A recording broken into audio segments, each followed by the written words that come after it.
Introduco brevissimamente il nostro ospite e il panel che andremo a fare in italiano, poi ci faremo una chiacchierata con Steve in inglese. Per chi non lo conosce, Steve Goodman, alias Kode9, lo abbiamo definito come una delle menti pensanti della musica moderna, che può sembrare una cosa un po' roboante, però è semplicemente la verità, perché è un DJ che suona da 20 anni in tutto il mondo ai massimi livelli, nei più grandi club, nei più grandi festival. È un produttore, un discografico, perché ha fondato la Hyperdub, una delle più importanti etichette discografiche di musica elettronica del mondo, e tra le altre cose ha scoperto un artista come Burial, che molti di voi conosceranno ed è uno dei musicisti elettronici più influenti al mondo, e se non fosse stato per Steve, appunto, non lo avremmo probabilmente mai ascoltato. Oltre a questo, non so dove trova il tempo, Steve ha insegnato per tanto tempo anche all'università a Londra e ha scritto un libro molto serio e molto importante che si intitola Sonic Warfare, Sound, Effect and the Ecology of Fear, che è uscito per la casa editrice dell'MIT, ovvero il Massachusetts Institute of Technology, che forse è l'istituto che si occupa di innovazione, di ricerca e di tecnologia più importante al mondo. Un libro molto serio e importante che indaga come i suoni, soprattutto i suoni del basso, influenzano la nostra vita. È molto bello che un DJ che comunque ci fa ballare abbia poi invece questo portato e questa riflessione così importante su quello che fa ogni giorno. Quindi è per questo che siamo molto contenti di avere Kode9 qui con noi. Hi Steve, welcome to Better Days. Ciao, thank you. So, let's start from last night. How was DJing here at Better Days here in Santeria with all the visual and Codex Seraphinianus projecting? Yeah, it was quite odd for me. I enjoyed it, and when I saw the videos afterwards, I thought it looked great. But to perform up here between two screens, as I've been telling everyone, is a bit like performing in the toilet or in the shower, because you're very isolated, you can't see the crowd, you're on your own. It feels like you're playing to no one. So it was kind of weird, to be honest. It's like playing music in your bedroom when you were... It's like I've never done this, but if I set up turntables in the shower, it'd be like this. There's a good sound in the shower, it's said to be... So, when I was explaining your activities, I said, where do you find the time to do so many different things? So, DJing, producing, having a record label, and then writing a book, and then teaching, even if you told me before that now you stopped teaching, but you told for a long time while you wrote the book. So, how's your day, basically? You have a 40 hours a day. Yeah. I gave up sleeping in 2010, and ever since then, I've been a zombie. But it's amazingly, without even thinking about it, my body just does all these things, so it's very easy. So you wrote this book, which is amazing and full of references, very, very interesting, about the power of sound. Here at Better Days, we spoke yesterday a lot about the power of images, because we have Luigi Serafini and his Codex Seraphinianus, so the importance of watching at things, while you studied a lot the importance of listening to things. How do you see the fight or the equilibrium between these two things now in digital culture, where the internet is full of images but full of MP3s and sound as well? Yeah. Well, I'd like to think that doesn't have to be an opposition between viewing and listening. What I try to develop in my book is a kind of more synesthetic approach. So not focusing on any one particular sense, even though the book is about sound, trying to put that in the context of the relationship between the senses. So, I mean, obviously with the internet, as bandwidth has increased and increased, then both the video and the auditory dimension of digital culture has increased massively. There's a few arguments going on in the book, and one of them is a kind of against, in academic discourse about visual culture and sonic culture, there's in a way, serious academic study of sonic culture is quite a new phenomena. Obviously, there's been musicology, classical musicology has existed for hundreds of years, but thinking about non-musical sound is it's a very 20th century phenomena, I think, in a way, or like serious analysis of that. And often what comes along with that, because the study of sound has always often been neglected, is a kind of sonic evangelism. It's like, it's almost the idea that sound has been oppressed by the visual sense for thousands of years, and now there's a revolution of the senses, and all the other senses there's a kind of democracy of the senses. This is some of the arguments that are made. And the sonic evangelism, kind of almost in too religious a way, celebrates the sense of sound. So what I was trying to do in the book, amongst all this academic excitement to do with studying non-musical sound, was just remind people that while it's interesting that people are analyzing non-musical sound more rigorously, at the same time, like any other media, sound is a weapon as well as a media for entertainment or for pleasure or so on. So it was really, the book was about helping develop this new discourse of non-musical sound, but at the same time reminding that there's a dark side to sound, just like there's a dark side to every other type of media or so on. So particularly interested in the way sound is used to override consciousness or to what I call infect people, using sound to... Obviously, this happens a lot in advertising and branding with sonic logos, sonic IDs, jingles, catchy tunes associated with brands, catchy tunes, infectious music that becomes used as a demographic targeting device for products. So it's, yeah. This kind of viruses that you're talking about in music now are popular for images as well, because we are always talking about memes. Is it something like that? Like you studied a meme way of sound? I mean, the book is trying to develop somehow a memetics of sound. It's quite critical of the discourse of memetics. Memetics, the idea of the meme, which we use without thinking about it now, was created by the evolutionary biologist Richard Dawkins in his book, The Selfish Gene. So he has a selfish idea of what the meme is as well. Then the meme propagates around culture, looking after its own interests. And so basically in the book, what I wanted to do is think about what rhythmic memetics would be.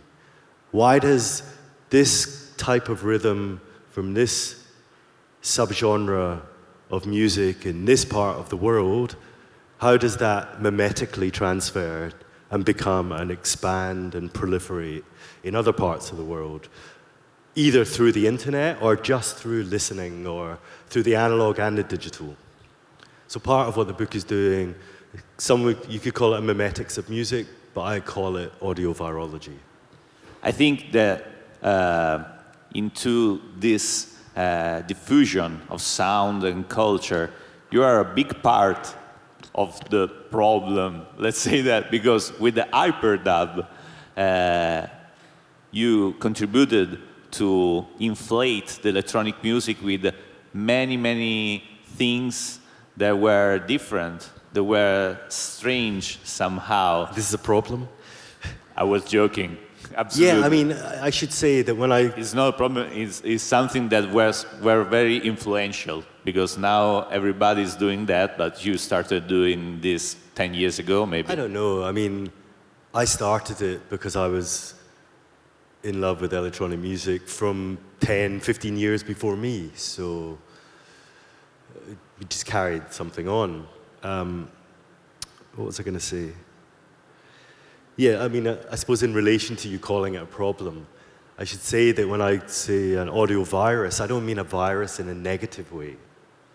I'm just really talking about its mode of propagation. I think it's a neutral term. I'm using it neutrally, as opposed to virus usually has negative connotations. Whereas I'm really just interested in that mode of contagion or propagation, viral transfer, transmission, infection, hosting, incubation, all of these types of processes, and how sound and music culture operates or doesn't operate in those ways. All these studies and even your teaching activities and the book has influenced your music production or your record label. I mean, studying the jingle of advertisement, for example, you said that before. Is it something that you utilize then after when you produce your music, even in a opposite way, maybe? Yeah, I think I've always said no to that question, but I think the answer is probably yes, but subconsciously.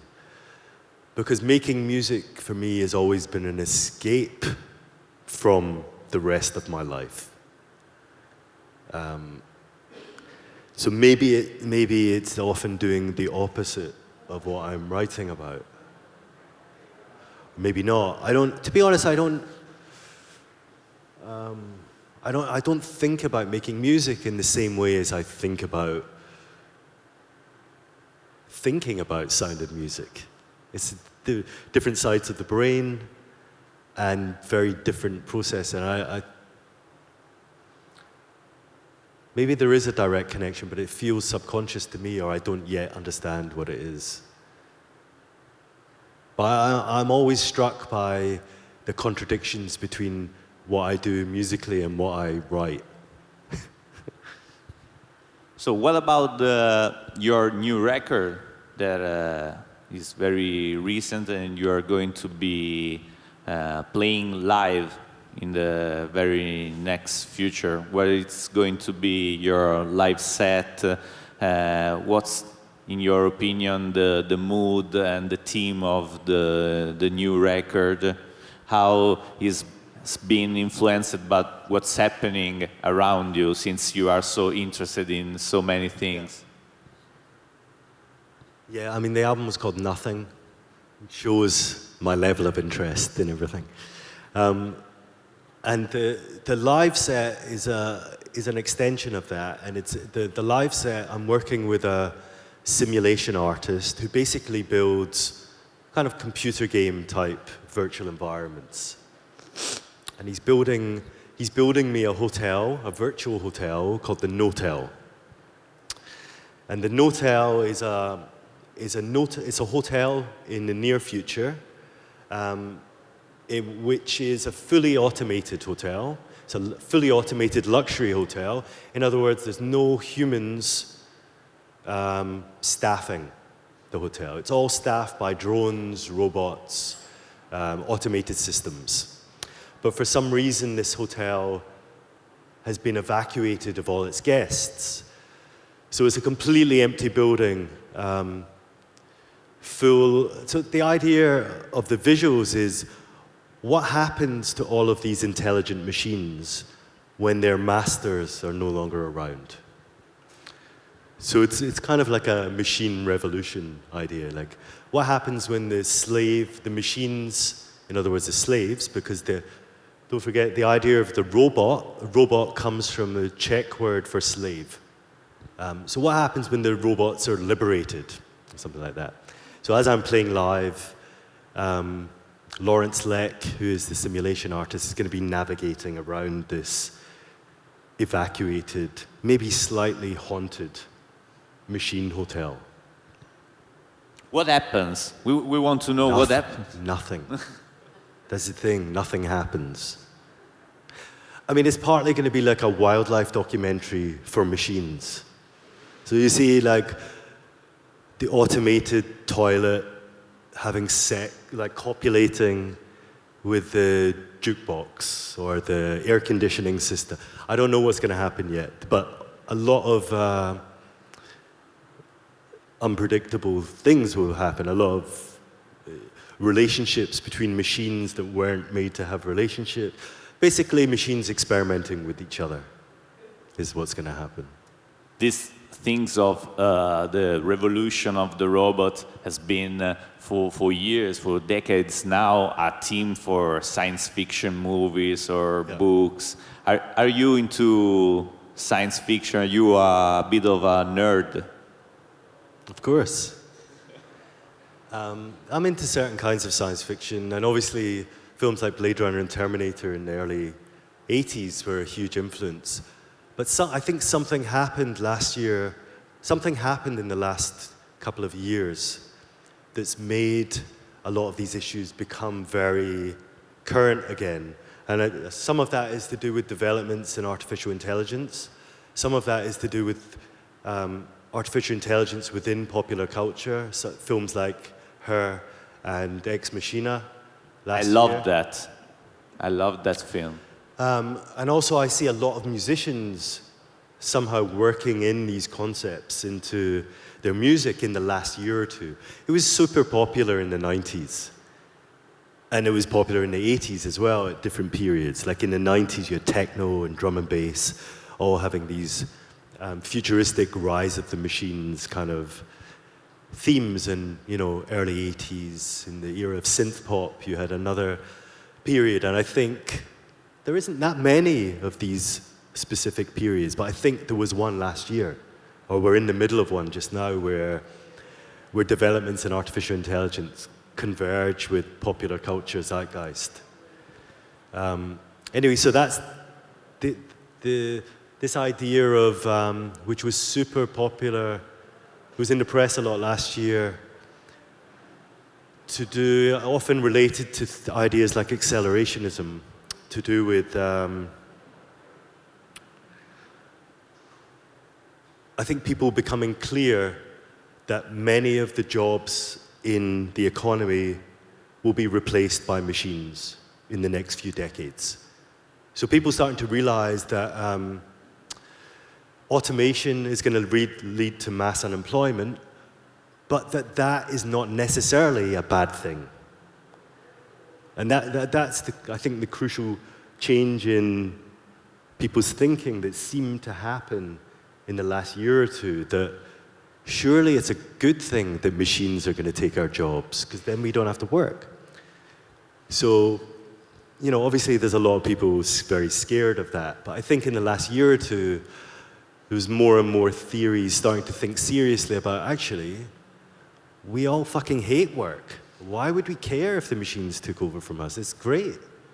What else? Let's spend our time thinking what else we can do with our time instead of being alienated from our labor. So that's kind of the backdrop to the idea of the no-tell. And obviously the no-tell is kind of taking the piss out of these ideas a little bit, because it's saying, okay, this idea of a post-scarcity future in which machines produce us with an abundance of free time, an abundance of food, an abundance of everything, might lead to a situation where everything is in abundance apart from humans. So the only thing that's scarce in a post-scarcity society is human beings. So that's kind of the idea behind the Notel. This story reminds me of the movie The World of Robots, where there are theme park only with robots in the Far West and then the Middle Ages, and then everybody's enjoying this theme park with the robots until the robots go mad and start shooting. There's always this second part of the story. It's like we are not able to imagine this scenario that you just said. Post-singularity scenario. Yes, that like after the abundance and the hidden of the technology, there's always a revenge. And obviously it happens in Ex Machina. And it happens in a way in her when he finds out that his digital assistant has been being promiscuous with 5,000 other guys at the same time. Slut. And in Ex Machina, it happens with a knife. She stabs him. And Spoiler. Yeah. Something that you wrote in the book, and it's very often said in news magazine and talk like this, is that the music predicts the future. It's written by Jacques Attali, and I think it's very true, because when we saw the start of MP3 format, digital format, and then everything, it happened with other formats. In your opinion, what's happening now? What it's saying to us, the music, even in its sounds and its formats and its technology? So, what's predicting?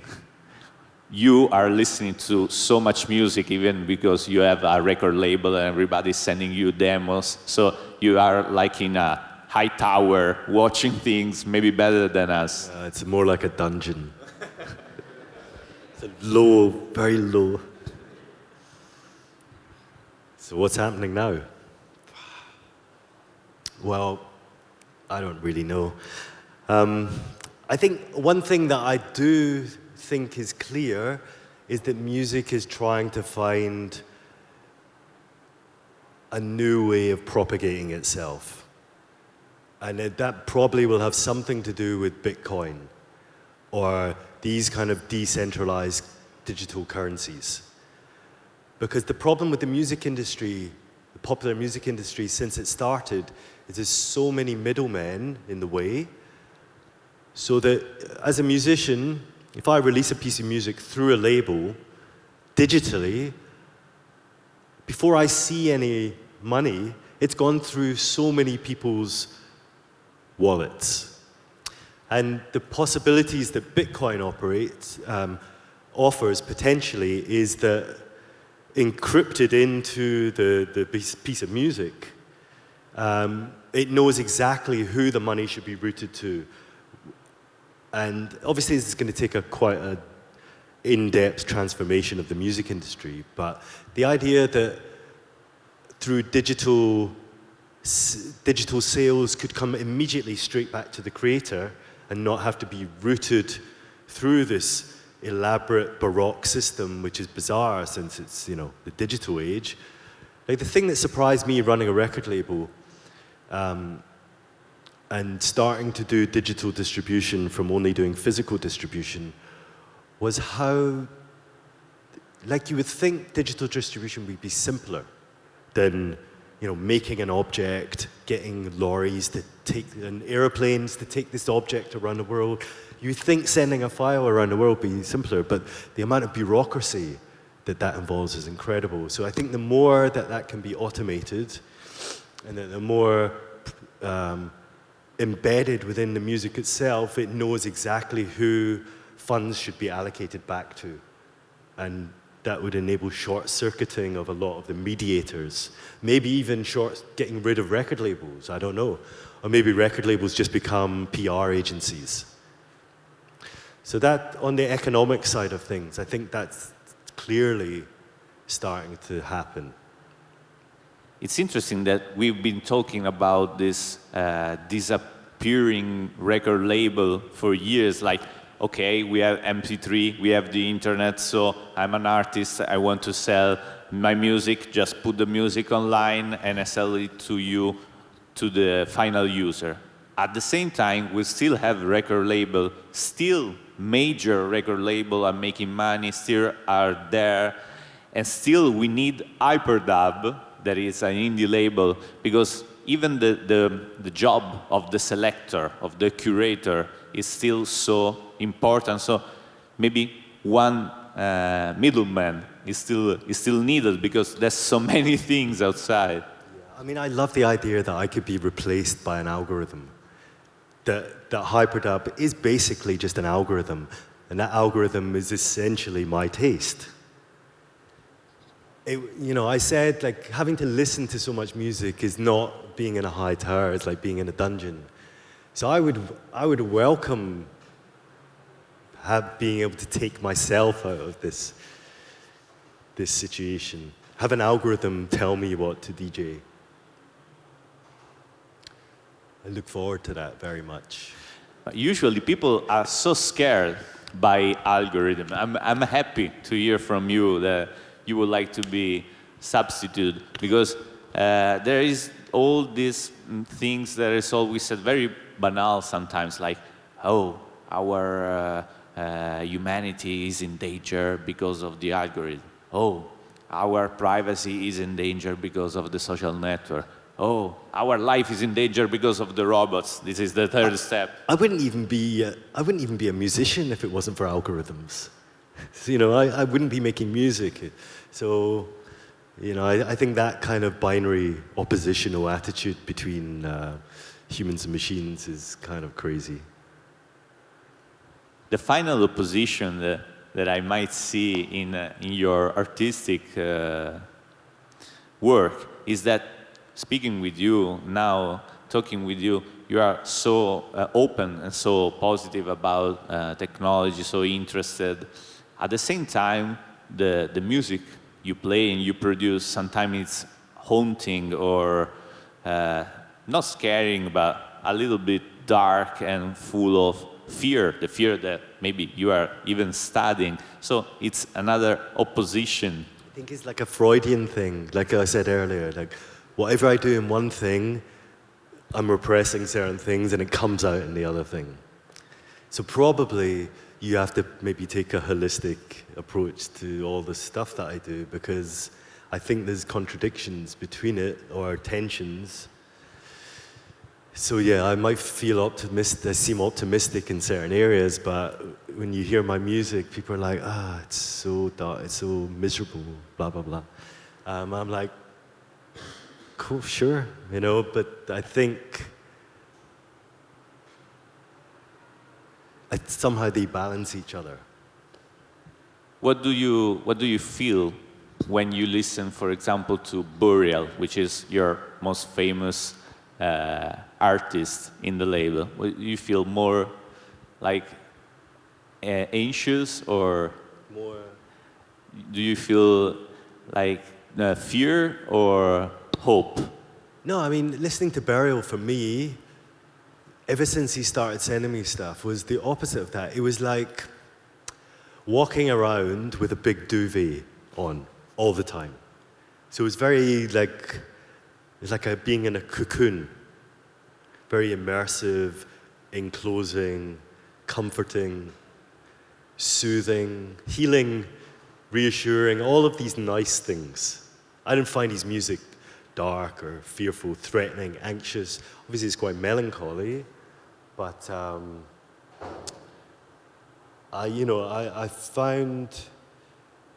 find his music very useful for when I haven't, I'm touring and I haven't slept and I'm in an airport and it's 8 in the morning and I feel terrible.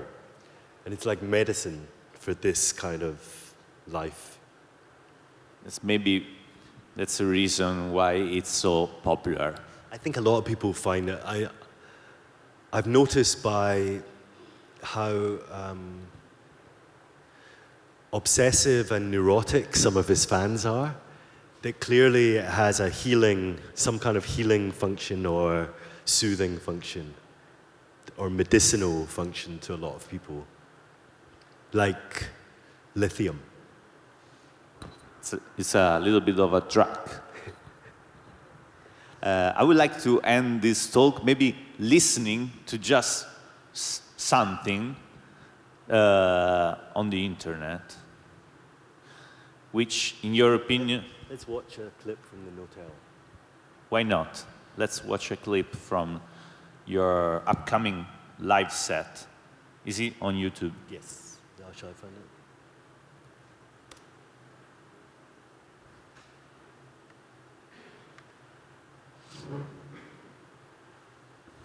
So let's see if all these robots are going to kill us or not.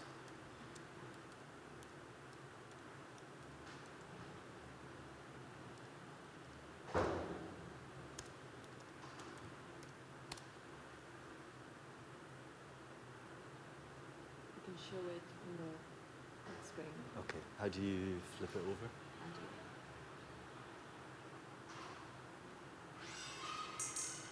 Can you...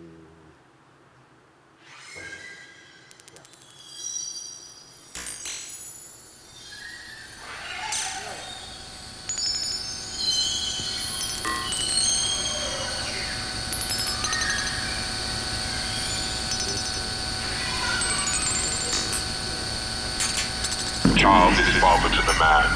Impressions imprinted years before one was grown. Do you know your own mind? No memories engrafted.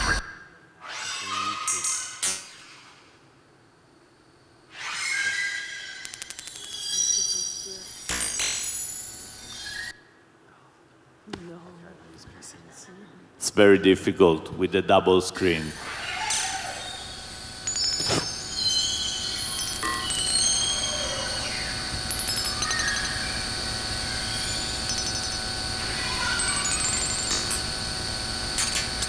Child is father to the man. Impressions imprinted years before one was grown. Do you know your own mind? No memories engrafted, repeated, recycled, treated like their originals, copyrighted, recited. We can just about see a copper-colored sea. Shadows haunting shadows, there are elements of me. A floating ship meeting debris. My skin tightly bound, I hear the screeching sound of seagulls circling with endeavor, preparing to feast on waste meat coarsely trussed up with leather. Strokes of an abstract line become blurred, but the overwhelming feelings of something you've heard once before, like sound waves battering the shore. Storm clouds gather. I remember them well.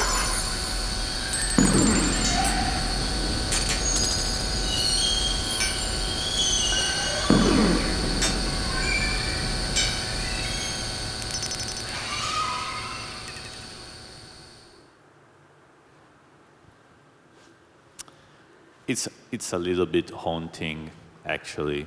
It is. Because the first question is, what happened to all the humans? Well, this we don't know.